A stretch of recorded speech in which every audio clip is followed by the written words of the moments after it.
Oke, Assalamualaikum warahmatullahi wabarakatuh. Terima kasih karena sudah mengklik video ini dan selamat bergabung di channel saya.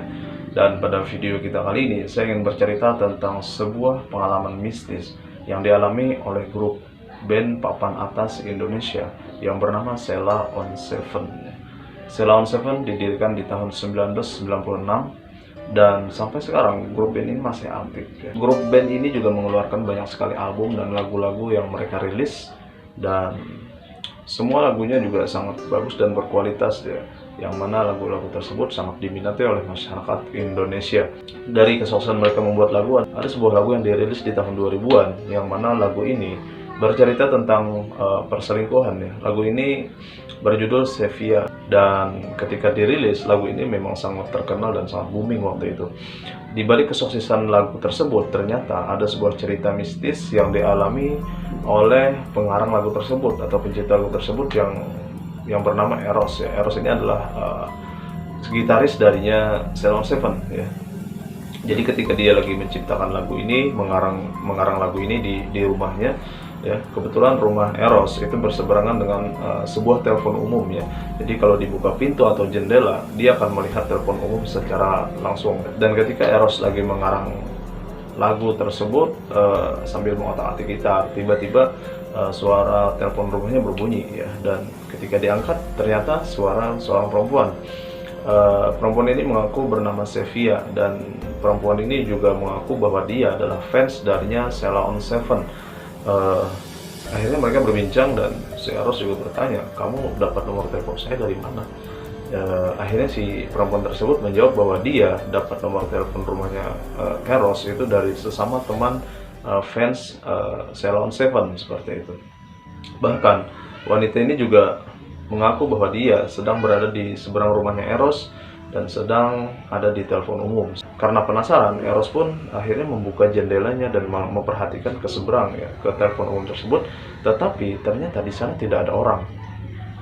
Dan anehnya lagi, ketika diperhatikan secara detail, ternyata Eros memperhatikan ada sebuah telepon di antara telepon-telepon yang lain ya, ada sebuah telepon yang melayang-layang, yang seakan-akan telepon ini digunakan oleh seseorang ya, tetapi tidak ada orangnya seperti itu. Telepon tersebut seperti apa ya? Seperti dipegang seseorang dan sedang melakukan komunikasi. Karena terkejut, akhirnya Eros pun menutup teleponnya dan menutup jendela rumahnya. Beberapa hari kemudian, Eros penasaran siapa sih orang yang bernama Sevia dan fansnya tersebut gitu kan.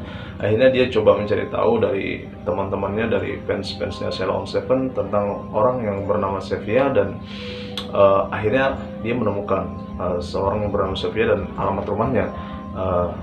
Eros pun akhirnya berkunjung ke rumah tersebut ya, dan disambut kedua orang tua Sevia. Eros pun akhirnya menceritakan apa yang dialaminya malam itu ketika mengarang lagu kepada kedua orang tuanya seperti itu. Dan mendengar cerita Eros, orang tuanya pun sedih ya. Orang tuanya mengatakan bahwa Sevia memang benar anak mereka, dan Sevia memang benar fans dari Sheila on 7. Tetapi Sevia sudah meninggal 3 bulan yang lalu ya. Jadi Sevia itu mengalami kecelakaan ketika dia mau nonton konser Sheila on 7.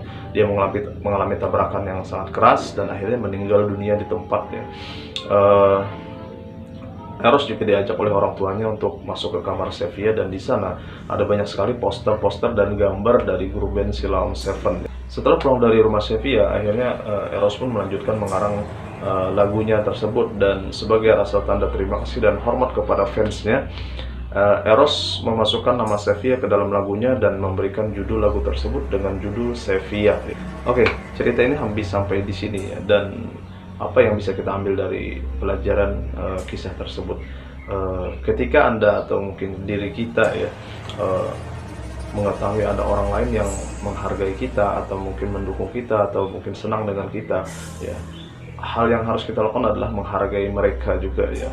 Apapun yang mereka lakukan adalah rasa terima kasih kita, karena mereka sudah memperhatikan kita, mereka sudah mendukung kita, dan kita harus membalasnya dengan menghargai mereka juga. Ya, mungkin itu saja yang bisa saya bagikan. Semoga ini bermanfaat ya.